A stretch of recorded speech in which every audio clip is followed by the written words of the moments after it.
Grand Rising, everyone. Welcome back. Today's conversation is going to be, well, I feel like it will be controversial, but maybe for those of you that watch this channel and listen to the conversations we have, maybe it won't. But I'll start out with a, seemingly bold statement. There are no problems at all, just our resistance to life. And before you start forming in your mind all the examples to disagree with me, although you can, of course. Where I'm going with this is that our life unfolds and happens the way it is just meant to be. Things move through our life, thoughts move through our being, and they flow out the other side. It is our preferences, it's our resistance to life being as it is, that really, if we want to call anything a problem, is that. And I do mean that down even to examples of, really awful things happening to any of us in our lives. Even those are life. Doesn't mean that things don't hurt. Doesn't mean that things don't cause difficulties. But any of those difficulties and any of those hurts that may happen in our life, or any of the triumphs that may happen in our life, our resistance to those really is what causes what I'll call suffering. And I know this is, potentially difficult to hear, but I felt it was time for me to talk a little bit more on this topic. And recently some of the conversations have been around thoughts and how we are not our thoughts. We are each of us are an awareness.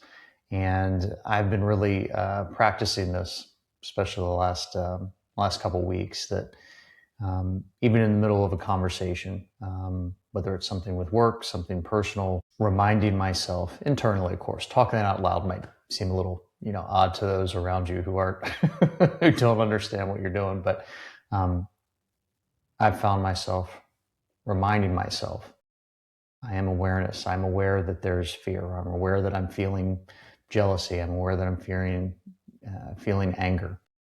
And a lot of the times when I'm reminding myself that I'm the awareness of some emotion that's coming through me and then exiting the other side, is a resistance to life. And that's really what I mean. Whatever happens in our life is going to happen. And the more you resist whatever is in this current moment, really the less potential that you're allowing to come into your life. So I understand you've probably heard several times, well, there's no problems, there's just opportunities. No, that is true, but I mean this in a different way, that your resistance to what is happening right in front of you really is keeping you limited, and keeping me limited. And as I've started to practice this in real time and decided today to want to talk about it, there is really an infinite number of examples moment to moment that are happening for this in my life. And I think if you think about it, consider it for yourselves. When you've decided to say, okay, this is happening, this is where we're at, let's just see where this goes. I'll take action where I need to. I'll do the things that need to occur to go through this, but you don't practice that resistance as much. And resistance can take a couple forms. Let's talk about a few of those. Maybe you have something happen to you and your immediate reaction is, I knew this was going to happen. I should have prepared more. I should have thought about this. Here we go again. This person's doing whatever they're doing, and you can call this from a traffic jam to something real world, maybe in your family or your personal life that's happening.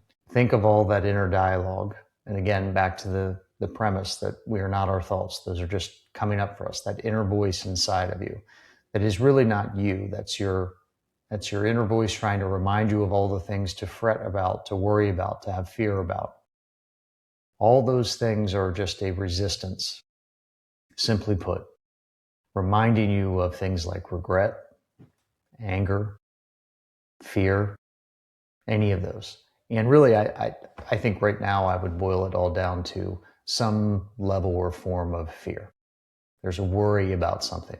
If I don't prepare enough, I'll do this. And then when it happens, then you remind yourself, see, I need to prepare this much more. For a moment, consider the amount of time over the course of a day, even, let alone a lifetime.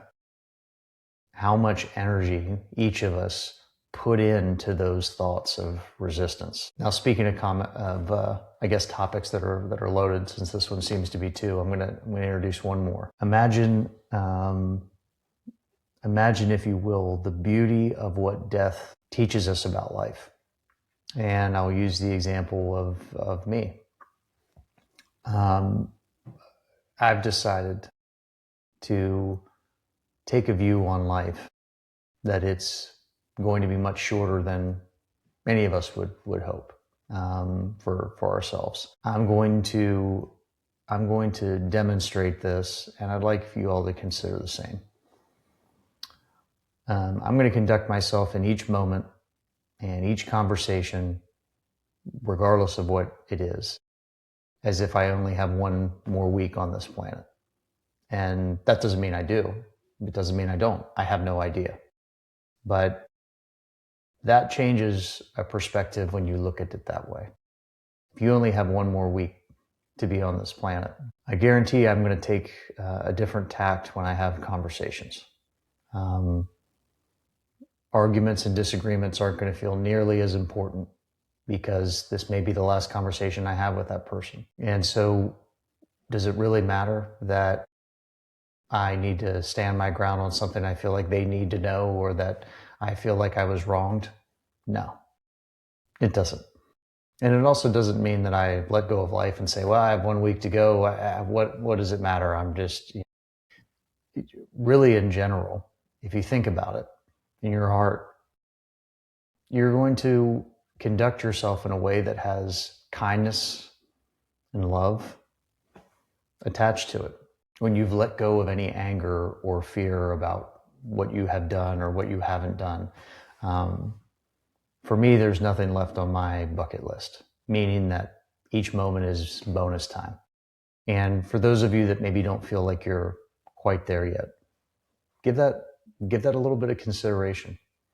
If there's things that you feel like you need to do, first I would ask, is it really something that you need? Will you not be able to survive and thrive in this world without doing that? Well, if the answer comes back yes, maybe that's something to consider to do for yourself. And I found as you go through a proverbial bucket list, if you will, as you kind of mark off those things and then you're done with them, did it really make any difference between this moment to moment living versus, okay, I've done these things, now I'm ready?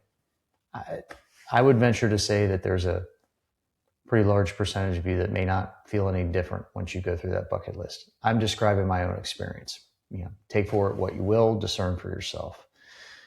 This concept that I keep kind of talking about sort of on these, I'll call it smaller conversations, I know are more challenging maybe even for me to talk through. And I'd like to make time for you and anyone listening, to kind of work through this, kind of together. My examples may not completely resonate with you. Some of them may. But again, when you look at life as just life happening, there's a bit of time where you might feel like, but there's just so many things I should be thinking about. What if this happens? And what if that happens? And I've noticed as I've moved through that, and maybe you will too, that once you kind of get past letting go of that concept and you're just taking life as it comes, then for a moment, and this was surprising to me, I felt almost a little bit bored. I felt a little bit like, whoa, gosh, I don't know. And I thought about that for a while. The conclusion I came to is that my mind, the thoughts that are occurring through me, because again, I'm not my thoughts, neither of you. I'm the awareness of those thoughts. As those thoughts came through and they drifted out the other side, as I let go of that, for a moment there was a clinging to which is interesting. But then what should I be doing if I'm not worrying about these things? Anything that you want to. And so that boredom now has left, and I know that might be a kind of a silly concept to say, but um, my psyche, if you will, or my thoughts were so preoccupied with being preoccupied that once I let go of that, it almost felt like this emptiness. And if I wasn't careful, I'd want to drift back to then those thoughts, because you're like, well, this is kind of boring. But there's a reason why that's important. As you kind of step back, at least, of your thoughts, because your thoughts are going to run wild. You are not them. You are the higher self. You are the self that's behind those. And I don't mean behind them creating them. They come into your being and they flow out, or they should flow out, unless you have a reason that you're clinging to it or an energetic block. That awareness behind, there is a peace and a happiness that it's hard to describe, but when you're there, you can feel it. And you may drift back and forth with those as you're working through not being your thoughts and being just the awareness. But when you do this, when you practice this like I have, it's not boredom. It's not emptiness and some like lack of. It is really almost this drifting through a barrier that you're not really feeling who you are or what you aren't. There's potentially kind of a struggle a little bit with identity. Well, who am I if I'm not my thoughts? Who am I without thinking about this? Isn't this who I am? And the answer for me, and I'd consider you wanting to ask this question to yourselves, who am I other than what I do, the thoughts I think, the actions I take? All of those things for me do not matter nearly as much as knowing that you are in awareness of this. Your thoughts do not define you, period. So I know this might have been, a difficult topic to get through, and I'll continue talking about it. I'd like us to continue talking about it. And just please know, everything that you will ever need in this life of seeming problems and of all these thoughts that flow through you, and if you are able to, and as you resist less, let go of, life is a beautiful unfolding mosaic that none of us have any ability to have the exact plan of how it's going to go and here it's going to go. And just encourage yourself to embrace that and take it moment to moment. And on the other side, and even as I'm walking through this, I know it's a little bit disjointed trying to describe it. On the other side of this, there's a lot of beautiful things. When you can start allowing the thoughts that are not you to flow through you, and you start allowing that resistance, and it takes practice, but over time, those things will occur.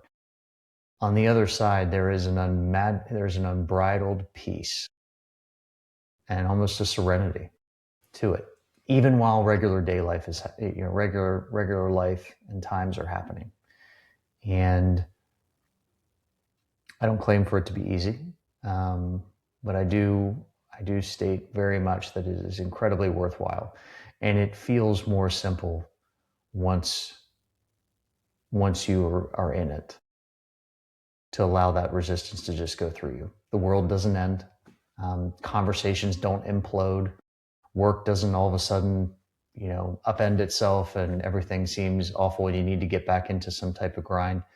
If you just take that one step at a time, but truly feel that and allow anything that you feel like you're resisting, the moment you feel like you're resisting something, the statement, I am aware of whatever that resistance is, it's going to make all the difference. And don't believe me, go ahead and try it for yourself and give yourself time for it. Really give yourself time. There's a beautiful world on the other side of letting go of resistance and